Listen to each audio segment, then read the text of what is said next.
قوم کے لوگوں ادھر آؤ کے نکلا آفتاب۔ اب آج کی گزارشات کا دوسرا حصہ حقیقت الوحی کا تعارف ہے۔ یہ حضرت مسیح موعود علیہ السلام کی ایک عظیم الشان کتاب ہے جس کے 3 حصے ہیں۔ حقیقت الوحی ہے، اس کے ساتھ پھر ضمیمہ ہے، الاستفتاء عربی میں، پھر عربی میں آخر پہ ایک بہت لمبا قصیدہ ہے۔ اور حضور نے اس کتاب کو لکھنے کی جو وجوہات بیان کی ہیں، ایک تو یہ ہے کہ نہ صرف مسیح موعود علیہ السلام کا دعویٰ مسیح موعود سے ثابت کیا ہے، بلکہ سینکڑوں خدا تعالیٰ کی طرف سے آپ کی سچائی اور صداقت کے دلائل ہیں، نشانات ہیں جن کا ان میں ذکر کیا ہے۔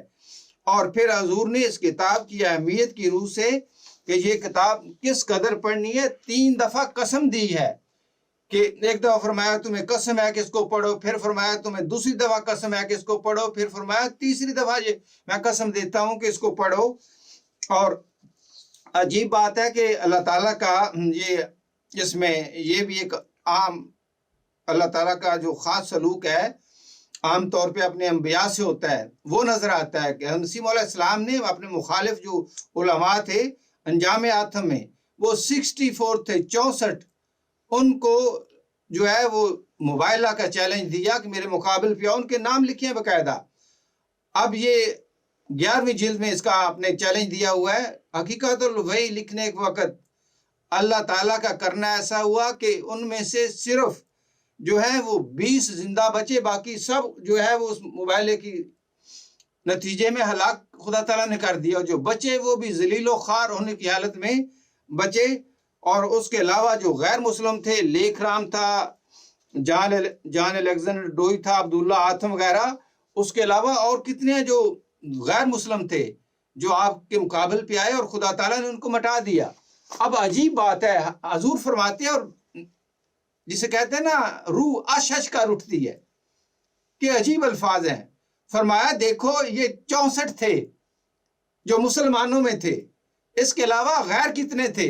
عجیب بات ہے، سارے کہتے تھے ہم اللہ کے پیارے ہیں، اور یہ نعوذ باللہ مردود ہے، یہ سارے کے سارے موت کا شکار ہو گئے، خدا ان کو لے ڈوبا اور میں زندہ ہوں۔ فرمایا اس میں کیا بھید ہے کہ بد اور بدکار اور خائن اور کذاب تو میں تھا، مگر میرے مقابل پر ہر ایک فرشتہ سیرت جب آیا تو وہی مارا گیا، جس نے مبالغہ کیا وہی تباہ ہوا، جس نے میرے پر بد دعا کی وہ بد دعا اسی پر پڑی، جس نے میرے پر کوئی مقدمہ عدالت میں دائر کیا اسی نے شکست کھائی۔